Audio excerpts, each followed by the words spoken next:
This is another iRaw podcast. Welcome to Wildly Unplug, sharing stories of nature, conservation, and creativity.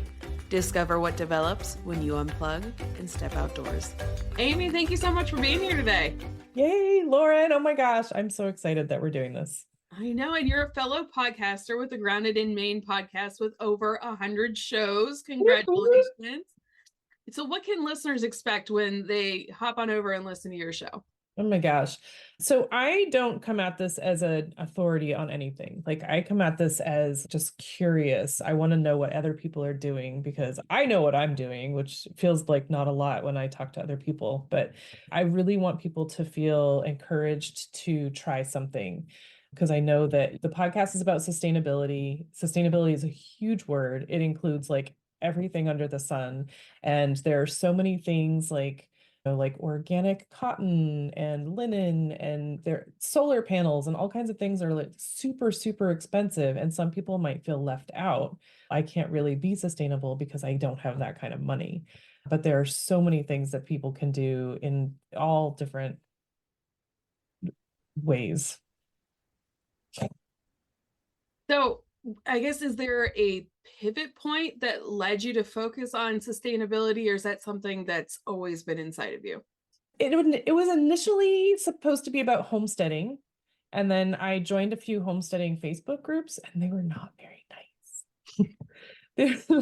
They're like, oh, you don't the chemical smell in this homemade laundry soap. Maybe you should go down to the river and rub it on some rocks. And like just talking really down to me. And I'm like, I don't want to be associated with that. And I'm never going to do homesteading. In fact, I just moved. And so my first thing is to build myself a food forest. I want to do that. And so I'm just going to have my own little homestead and I'm not going to talk to those people. But and so in fact, I'm just setting up an episode for a couple weeks from now. And the podcast episode title is Homesteading is a State of Mind. So like, that's something that's been inside of me for a long time. I wanted to start a YouTube channel with a friend of mine about homesteading and talk to different people who are doing different things or learn different skills.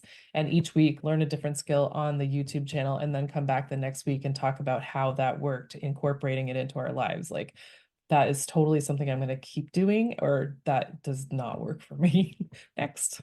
But then she just dropped off. And so I was like, I'm not going to be on YouTube all by myself and talk to myself. And I can't do that. So it just became a podcast instead. And now I talk to myself on camera all the time. It's funny how things happen like that. That's a really interesting concept, though. That would be fun to follow if you ever get a chance to do that. 100%. In homesteading, is that different than just having a garden in your backyard, or is that just a fancy word for that? It depends on who you talk to. A lot of the thing that was a turnoff for me, not besides the fact that people were exclusive and mean, but they have this mindset of I don't need anyone else. And that does not jive with me because I am all about community. I have a note on the wall behind my computer that says community sufficiency. Take care of each other. That's what we're here for. That's what I'm all about. And so homesteading is more providing for yourself and your community, doing your own food preservation. And so gardening, food preservation, raising animals, that type of thing. And it doesn't have to be it doesn't have to be like off grid. You don't need any outside communication or anything. But then at the same time with these people, like they would talk down to you like you have a cell phone, so you're not a homesteader. But at the same time, what are you doing on Facebook? On point. Everyone's different, but it's the idea of providing for yourself and be just like backing up away from all the hustle and bustle and going back to what has worked for centuries. Yeah, like diving completely into homesteading would be so overwhelming if we made it accessible to everybody and broke it down. And maybe I can grow pumpkins really well in my front yard by accident because I leave them out after Halloween. And somebody else down the street could be really good at growing tomatoes. Like everybody can work together, and I'm sure. Yes. Yeah, that was my, with the sustainability theme, even I keep saying that I'm like building my tribe. Like I want this community of people around me that I can share with and they can share with me, like that type of thing. So these people are just like, they become confidants in my community, which I'm so loving. But I'm all about that. In fact, I had another North Carolina podcast guest not too long ago who's like 45 minutes from me, and they've started this community of other homesteaders or farmers and they will all share or buy in bulk and split things and stuff like they're sharing a tractor and maybe like what's the new fancy thing? The freeze dryers. Those things are thousands of dollars, but if you go together and share it, then you don't have to like it's all mine and I have to pay all of this and stuff like that. Like sharing stuff is not a bad thing. Yeah, the community garden groups, because I did a class on that in the wintertime, they are very much mindset like that. Oh, I've got these seeds. Who wants to trade seeds? And if they have an abundance of produce, they'll give it to a shelter that needs food or have a community party or something like that. So maybe, Yeah. I don't know, maybe you need to look into like community gardens and not homesteaders because they seem a little more Right? isolated. Yes. You brought up North Carolina and being close. You're not in Maine anymore. I'm not in Maine anymore. I moved in the beginning of August to Virginia. I was just in Virginia last weekend in Charlottesville. Dang it. A lot of people were in Charlottesville last weekend. What was going on? I was there for my 20th anniversary. My husband surprised me. We took a train, which is a delightful experience, except for the bathroom area. But other than that, it was a lot of fun. And it's a beautiful area. We did the Shenandoah National Park is beautiful. So it's a beautiful area. So I'm guessing that not everybody has to be from Maine to listen to your podcast. No, I'm not from Maine anymore. I mean, I'm from Maine. I'm always from Maine, but yeah. And I was actually thinking about, should I change the name of the podcast since it's grounded in Maine? But at the same time, like I've spent 49 out of 50 years in Maine, so I'm still grounded in Maine. I just live somewhere else right now. It's just where your roots are. It's where my mom was born. She's definitely going to be listening to this show. Real? Yeah. Where was your mom from? Oh gosh, Rockland, Maine. Okay. I have a friend that just moved there.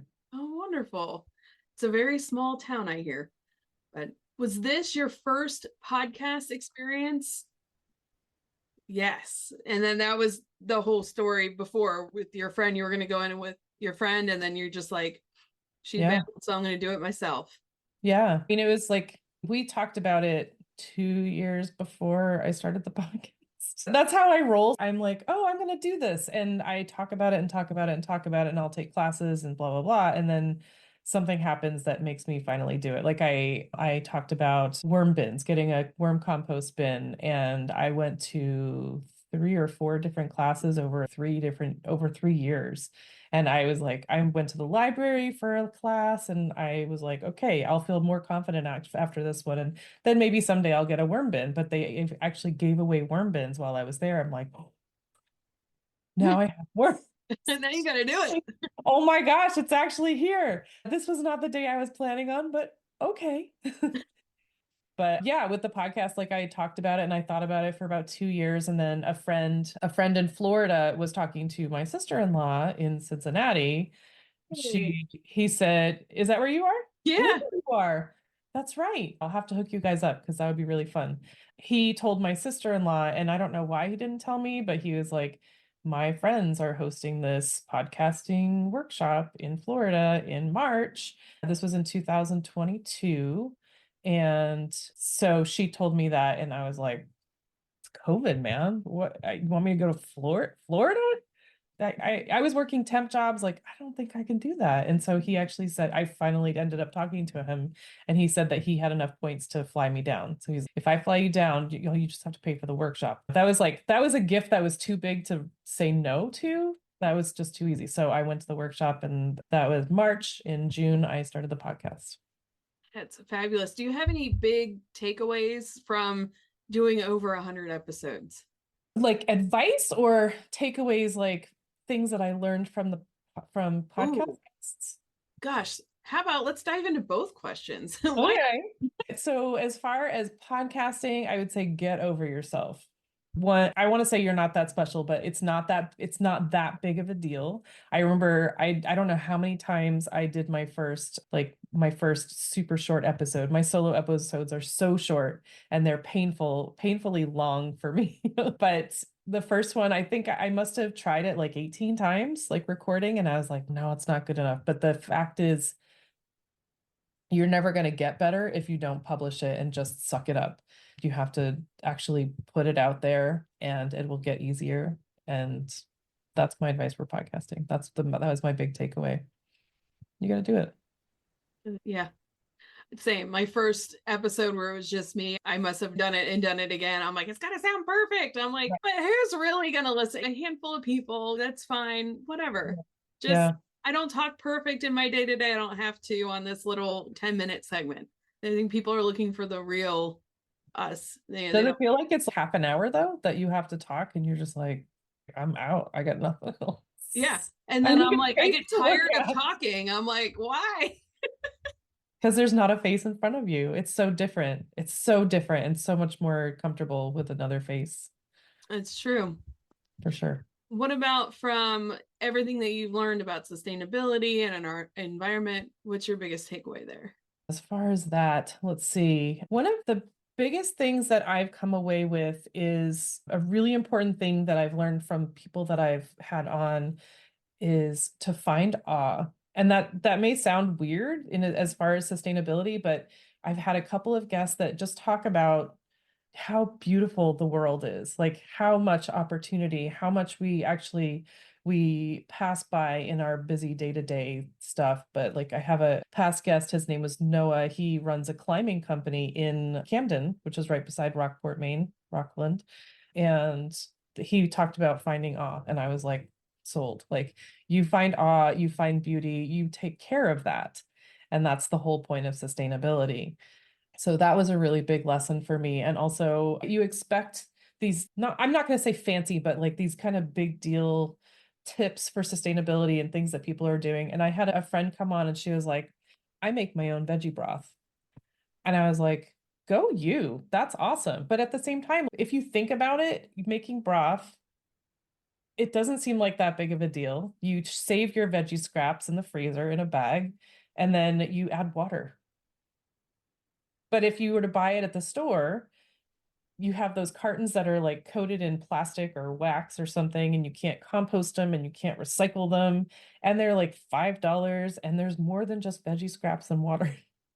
Yeah. So it's like such a smart thing, and it's such an easy thing to do, and it costs you nothing, and it takes no effort.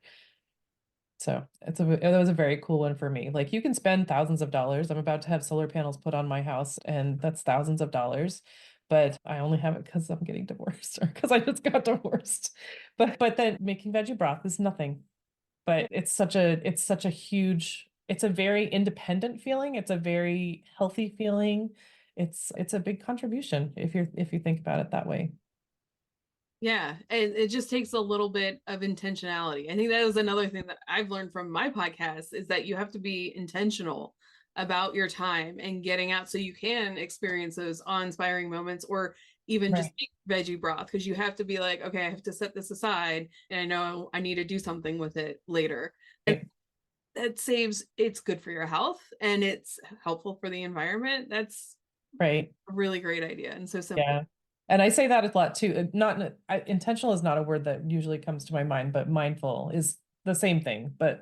And I do say that a lot. Like it's a mindset thing. Like you just have to put your mind to it and make plans. So has your podcast evolved over the couple of years or is it you feels about the same?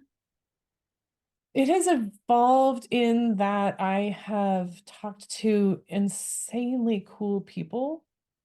Not that my friends are not insanely cool, but it's just like the people that I've gotten to meet, I'm like, so I started out scared to death. Who is going to listen to this nobody in Maine talk about sustainability? And I've talked to someone who's in the fashion world talk about fast fashion. I talked to someone in England who talks about growing pollinator plants to raise bees for honey. and from his family in Romania. But just the caliber of people, I'm going to fumble my words, but like the number of really cool people that I never, and that's the cool thing. I never would have met these people had I not had a podcast. And it just it's like grown my community, my network so far.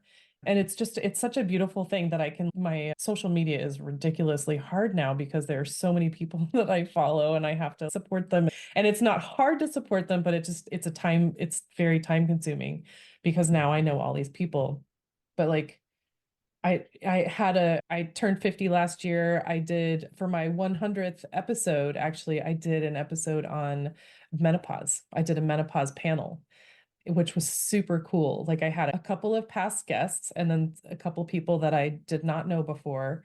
And we talked about menopause symptoms and how it affects things and any guides, any tips for getting through and stuff like that, which was it was just outstanding. It was like one of the coolest moments of my life because it was such a game changer for me starting the podcast, but then also learning that I'm in menopause and all the fun changes that comes with that.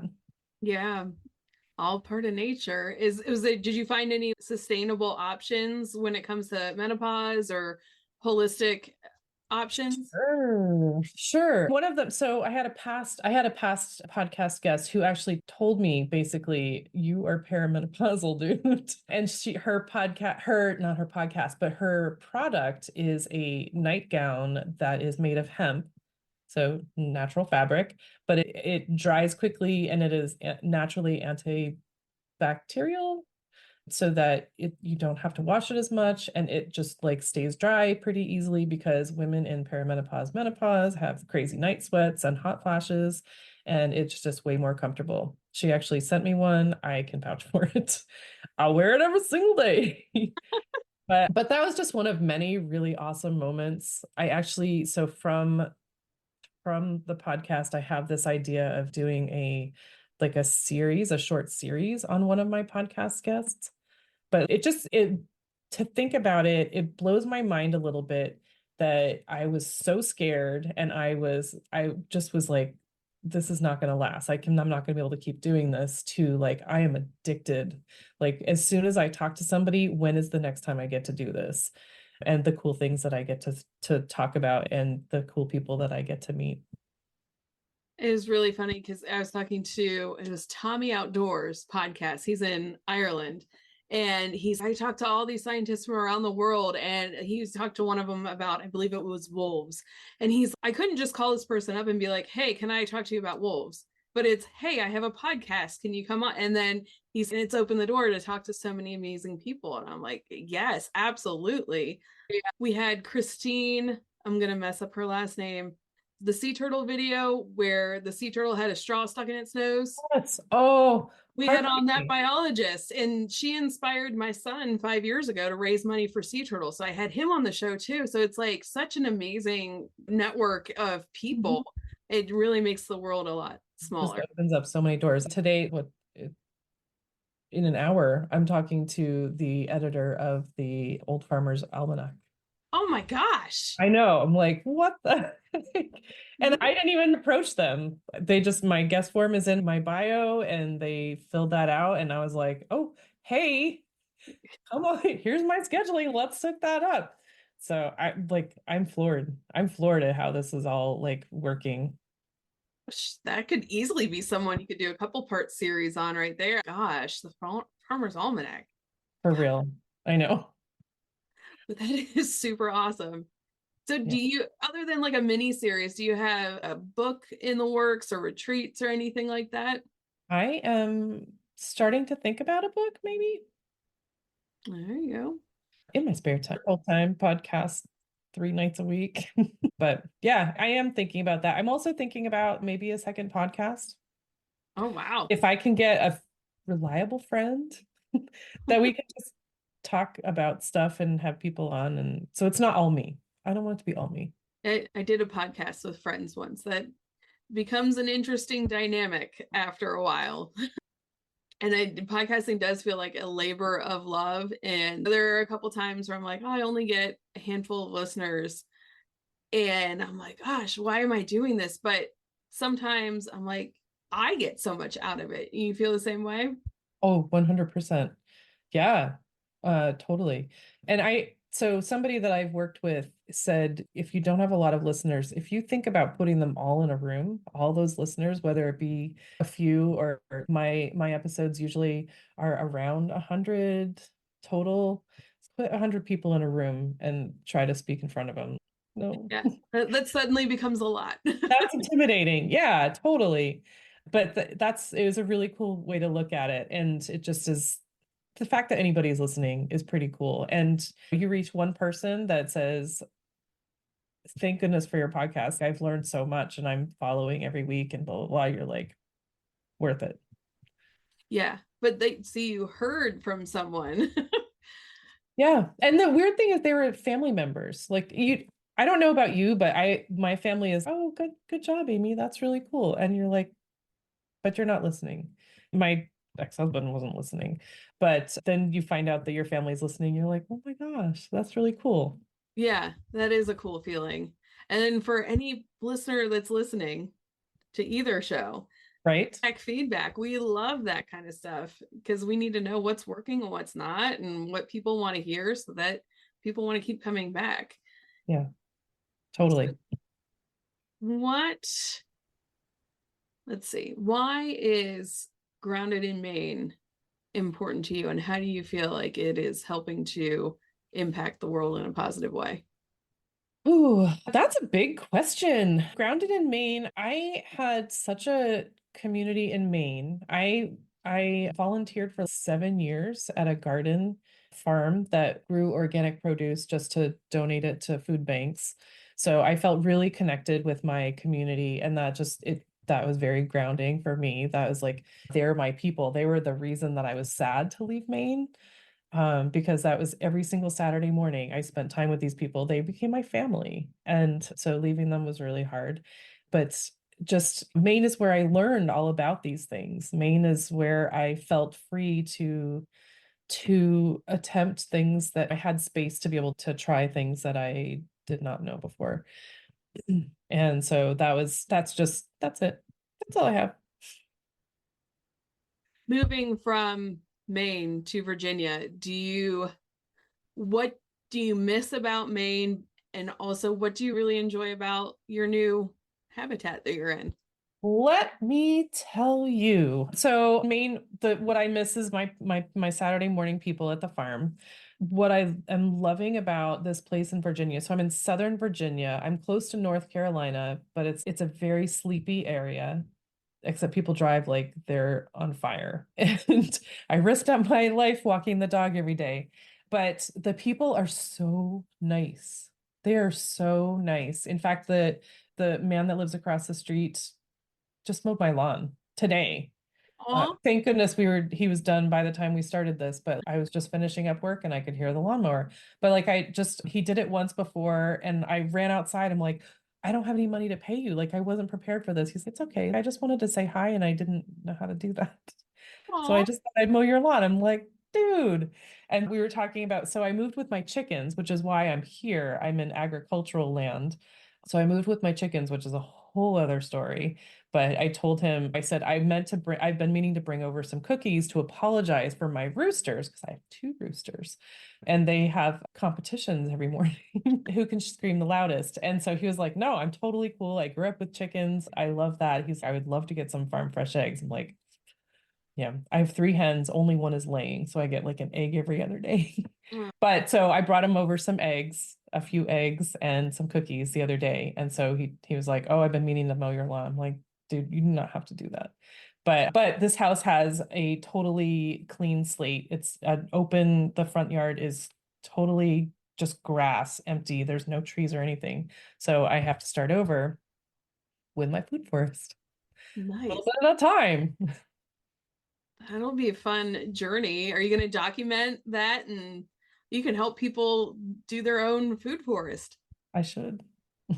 Totally should. Here's one more thing on your plate. Yes. No, I totally should. You're right. That is really cool. Do you have a favorite place in nature that you found in Virginia so far? Right now, it's my deck. In Maine, it was my yard. I had a lawn swing and we would just let the chickens walk around. And so just sitting there with the chickens clucking around and just super peaceful. I just love it. And so now with my deck, I can hear like the chickens are underneath the deck if they're not walking around. And so I can hear them just making their little sounds. It's pretty Oh, awesome. that's And pretty then the hummingbirds, holy crap, the hummingbirds. cool. I have 4 or 5 and they are so loud and they were like dive bomb your head. Crazy. I've never been in a space like that. Yeah, we've got 3 that come by our backyard, and I was surprised by how loud they are and that they make little squeaking sounds. It's totally adorable. Yeah. So, do you have an awe-inspiring moment in nature that you think about often? Awe-inspiring. I just love being in gardens. I love being in the gardens. Farmers markets are one of my favorite places. I'm a little bit infatuated with farmers. I don't know, but I just love farmers and I love to get to know them and just support them because I know that they are not the richest people on earth and they work pretty darn hard. So I just love to support them and buy their stuff and tell them how great they are. And so farmers markets are every Saturday morning I go and I talk to my people. Even in Virginia, I've been here 5 weeks and I missed last weekend because I went to North Carolina, but that's my Saturday routine. Nice.